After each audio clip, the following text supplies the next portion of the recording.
அன்னத்தை காட்டிலும் பெரியது ஆபஹா, ஜலம், நீர்.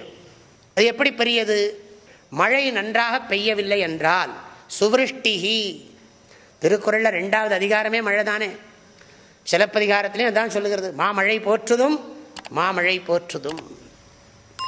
வானின்று உலகம் வழங்கி வருதலால் தான் அமிழ்தம் என்று உணரற்பாற்று.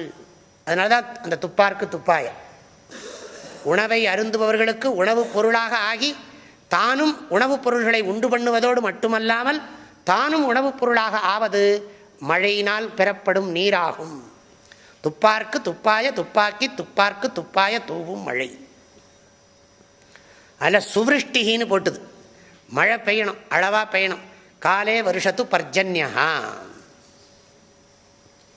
சரியான காலத்தில் சரியான அந்த சொல்லுகிறார்கள் 10 நாளைக்கு ஒரு மழை வேணுமா, ராத்திரி மாத்திரம் பெய்யணுமா. பகலில் பெஞ்சு நமக்கு சிரமம் கொடுக்கப்படாதான்.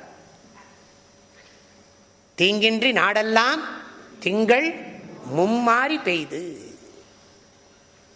திங்கள்னா ஒரு மாதம், மும்மாறினா 3 மழை, 10 நாளைக்கு ஒரு மழை.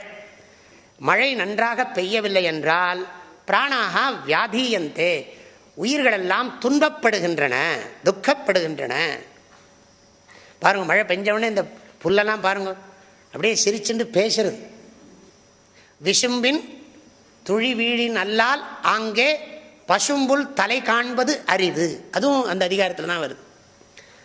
ஆக வியாதியந்தே, கடலில் இருக்கிற ஜீவராசிகளுக்கே மழை வேணுமா. நெடுங்கடலும் தன் நீர்மை குன்றும் தடிந்தெழிலி தான் நல்காதாகி விடின்.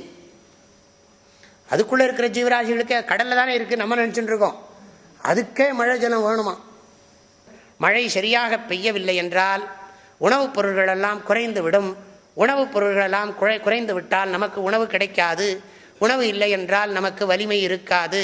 வலிமை இல்லை என்றால் நமக்கு தெரிந்து கொள்ள, இது நம்ம கதை, நம்ம நம்மளோட உண்மை சரியான விஷயங்களை தெரிந்து கொள்ள முடியாது.